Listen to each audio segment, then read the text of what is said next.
ஆண்டவராய் இயேசு கிறிஸ்துவின் இனிய நாமத்தினாலே அன்பின் வாழ்த்துதல். கர்த்தருடைய பிள்ளைகளே, எப்படி சந்தோஷமா இருக்கிறீங்களா? தேவன் எப்பவுமே நம்மோட கூட இருந்து நமக்கு நன்மை செய்கிற ஆண்டவராய் இருக்கிறார். நம்முடைய எல்லா காலங்களிலும் நம்மோடு கூட இருக்கக்கூடிய ஒரே ஒருவர் நம்முடைய ஆண்டவர் மட்டும்தான். சோர்ந்து போகாதீங்க. எந்த பிரச்சனையை கண்டும் உங்களோட மனம் உடைஞ்சு போக வேண்டாம். நீங்க எடுத்த தீர்மானங்கள்ல தளர்ந்து போகாதீங்க. எடுத்தத ஓட்டத்தை தொடர்ந்து ஓடுங்க, உற்சாகமாய் ஓடுங்க, தெய்வத்தை நோக்கி பார்த்து ஓடுங்க. அதுல உங்களுக்கு ஒரு ஜெயம் உண்டு பிள்ளைகளே. இந்த நாளிலும் நீங்க எந்த கட்டத்துல நீங்க மிக சோர்வுற்று போய் இருக்கிறீங்க, எந்த நிலையில நீங்க ரொம்ப மன உடைஞ்சு போய் இருக்கிறீங்க, அந்த நேரத்துல தேவனுடைய வார்த்தை உங்கள் பக்கமாய் கடந்து வருகிறது. இந்த நாளிலும் எரேமியா தீர்க்கதரிசியின் புஸ்தகத்திலே நாங்கள் ஒரு வார்த்தையை நாங்கள் அதிகமாய் தியானிக்க போகிறோம். 32வது அதிகாரம் 42வது வசனம் இப்படி சொல்கிறது: நான் இந்த ஜனத்தின் மேல் இந்த பெரிய தீங்கியெல்லாம் வரப்பண்ணினது போல அவர்களை குறித்து சொன்ன எல்லா நன்மையையும் அவர்கள் மேல் வரப்பண்ணுவேன் என்று கர்த்தர் சொல்லுகிறார். இந்த இடத்திலே நாங்கள் பார்க்கிற பொழுது இஸ்ரவேல் மக்களை குறித்து தேவன் பேசுகிறார். ஜூதாக்கு தேவன் உரைத்ததான தீர்க்க தரிசனம் தான் எரேமியா மூலமாய் தேவன் பேசிக் கொண்டிருக்கிறார். அவர்கள் தேவனை நோக்கி பார்த்து அவர்கள் மிகவும் விசுவாசத்தோடு பயணித்த மக்கள் கூட்டம்தான். ஆனால் ஒரு தடவையிலே தேவன் சொன்ன வசனத்தை அவர்களால் ஏற்றுக்கொள்ள முடியாமல் போனது. தீர்க்கர்கள் தீர்க்க தரிசனத்தை உரைத்த பொழுது அவர்கள் அதை சகிக்கவோ அவர்கள் அதை நம்பவோ அவர்களுக்கு முடியாத ஒரு கட்டத்திலே அவர்கள் தள்ளப்பட்டார்கள். நீங்கள் இஸ்ரவேல் மக்களை குறித்து, ஜூதா மக்களை குறித்து பேசுகிற பொழுது தீர்க்கன் இப்படியாக சொல்லுகிறார்: நீங்கள் 70 வருஷம் நீங்கள் பாபிலோனிலே சிறையாக கொண்டு போகப்பட போகிறீர்கள், நீங்கள் சிறையிருப்பில் இருந்து மீண்டு வருவீர்கள் என்று சொல்கிற பொழுது அங்கே 70 வருஷம் சிறையிருப்பு என்பது இந்த மக்களுக்கு மிக ஒரு கடினமாயிருந்தது. நாங்கள் சிறையிருப்புக்கு போக வேண்டுமா? ஏன் அப்படி தெய்வம் எங்களுக்கு செய்வாரா? இதை செய்ய மாட்டார் என்று ராஜா முதல் கொண்டு குடிமகன் வரைக்கும் இந்த தீர்க்க தரிசனத்தை அவர்களுக்கு ஏற்றுக்கொள்ள முடியாமல் இருந்தது. இந்த சிறையிருப்பு என்பது அவர்களுக்கு மிகவும் ஒரு விரோதமான காரியமாய் தோன்றினது. ஆனால் தேவன் சொல்லுகிறார், உங்களுடைய மீறுதலின் நிமித்தம், உங்களுடைய அக்கிரமத்தின் நிமித்தம், உங்களுடைய தவறிழைத்ததன் நிமித்தம் இந்த தீங்கை நான் செய்யும்படியாக தீர்மானித்தேன் என்று அவருடைய இறைவாக்கு வருகிறது. ஆனால் ஆண்டவர் சொல்லுகிறார், எவ்வளவு தீமை அவர்கள் மேல் வந்ததோ அவ்வளவு நன்மையையும் அவர்கள் மேல் வரப்பண்ணுவேன் என்று கர்த்தர் சொல்லுகிறார். தேவன் அடிக்கிறார், அவருடைய கரம் ஆற்றுகிறது என்று பக்தன் யோபு சொன்னது போல தேவன் ஒரு மனிதன் பிழைவிடுகிற பொழுது, அவன் தவறிழைக்கிற பொழுது அவனை சரிப்படுத்துவதற்கு தேவன் பல யுக்திகளை, பல வழிமுறைகளை அவர் கையாளுகிறது உண்மைதான்.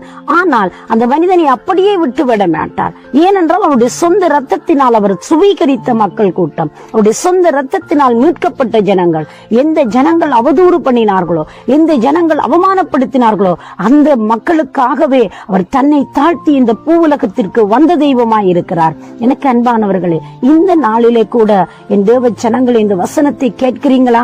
நீங்கள் ஒருவேளை உங்களுடைய வாழ்க்கையிலே தடுமாற்றத்தோடு கூட தவறிழைத்து போய் நீங்கள் நிற்கலாம். உங்கள் மேல் மனம் இறங்கி மனதுருகி உங்களை படைத்த தெய்வம் உங்களை பார்த்து சொல்லுகிறார், என்னுடைய சிருஷ்டிப்புக்கள், என்னுடைய மக்களுக்காக என் ஜீவனையை நான் கொடுத்திருக்கிறேன், என்னுடைய மக்களுக்காக என்னை தாழ்த்தி இந்த பூமிக்கு நான் வந்தேன், இந்த மக்களை நான் வெறுத்து விட போகிறதில்லை, அவர்களுடைய நன்மையை நான் அங்கே நிரப்பி நன்மையினால் அவளை திருப்தியாக்குவேன் என்று சொல்லி வேத வசனம் சொல்கிறது. வருத்தப்பட்டு பாரம் சுமப்பவர்கள் நீங்கள் எல்லாரும் என்னிடத்தில் வாருங்கள், நான் உங்களுக்கு இளைப்பாறுதல் தருவேன் என்று சொன்ன தேவன் இந்த நாட்களிலே இளைப்பாறுதல் கொடுத்து உங்களை நடத்த அவர் சர்வ வல்லவராய் இருக்கிறார். நீங்கள் இருக்கும் அந்த நிலையில் இருந்து தெய்வத்தை நோக்கி பாருங்கள். நீங்கள் விழுந்து போன அந்த சூழ்நிலையில் இருந்து நீங்கள் தெய்வத்தை நோக்கி பாருங்கள்.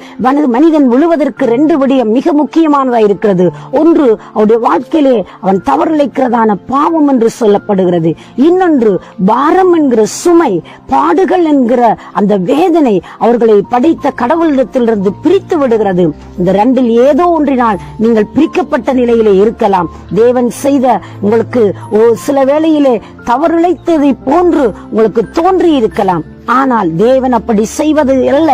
தேவன் தாமே தம்முடைய சிருஷ்டிகள் மேல் அவ்வளவு கரிசனை உள்ளவர், அவ்வளவு இரக்கம் உள்ளவர். அவர் மனுக்குலத்தை அவ்வளவு நேசிக்கிறவராய் இருக்கிறார். ஏனென்றால் அவர் பறவைகளை பார்க்கிலும் பட்சிகளை பார்க்கிலும் மனிதனை விசுவாசித்தவர் என்று கண்டு மனிதனுக்காக தன் ஜீவனை கொடுத்தவர் மிகுதி காரியங்களை எப்படி செய்யாமல் இருப்பார்? உங்களுடைய வாழ்க்கையின் எடுக்கிற ஒவ்வொரு முடிவுகளும் அவருக்கு பிரித்தியாயிருக்கட்டும். அதுதான் சங்கீதக்காரன் சொல்ற, ஆண்டவரே என் இருதய தியானம் என் வாயின் வார்த்தைகள் உடைய சமூகத்தில் பிரித்தியாயிருப்பதாக என்று சொல்லி தன்னை அர்ப்பணிக்கிற வண்ணமாய் நீங்களும் உங்களோட வாழ்க்கையிலே அர்ப்பணிப்புக்கு நேராய் கடந்து வருகிற பொழுது, அவருடைய இரத்தத்தின் வல்லமையை நீங்கள் நம்பி அதை ஏற்றுக்கொள்கிற பொழுது, அந்த இரத்தம் தானே நம்மை கழுவி சுத்தம் பண்ணி உங்களை தகுதி உள்ள பாத்திரங்களாய் நிரப்பும் நடத்தும். அது மட்டுமல்ல, நன்மையினால் எங்களை நிரப்பும். அவருடைய நன்மைத்தனங்களை நாங்கள் நிரப்பப்பட்டு ஒரு வெற்றி உள்ள வாழ்க்கையை வாழ தேவன் நமக்கு போதுமானவராய் இருக்கிறார். நீங்க இருக்கும் அந்த நிலையிலிருந்து அவரை நோக்கி பார்க்கிறீங்களா? நான் உங்களுக்காக மன்றாடட்டும். சர்வ வல்லமை உள்ள தேவனே, இயேசுவின் நாமத்தில் உம்முடைய பிள்ளைகளுடைய சூழ்நிலையை பார்த்து அவர்கள் இருக்கும் நிலையிலிருந்து கைதூக்கி எடுத்து காலடிகளை உறுதிப்படுத்தும், கண்மலையின் மேல் நிறுத்தும் சுவாமி. ஒரு அற்புதம் செய்து உம்முடைய மக்களை நடத்தும்படி இயேசுவின் நாமத்தில் ஆசீர்வதித்து ஜெபிக்கிறேன் ஜீவனுள்ள நல்ல பிதாவே. ஆமேன், ஆமேன். தேவன் தாமே உங்களை நிறைவாய் ஆசீர்வதிப்பாராக. God bless you.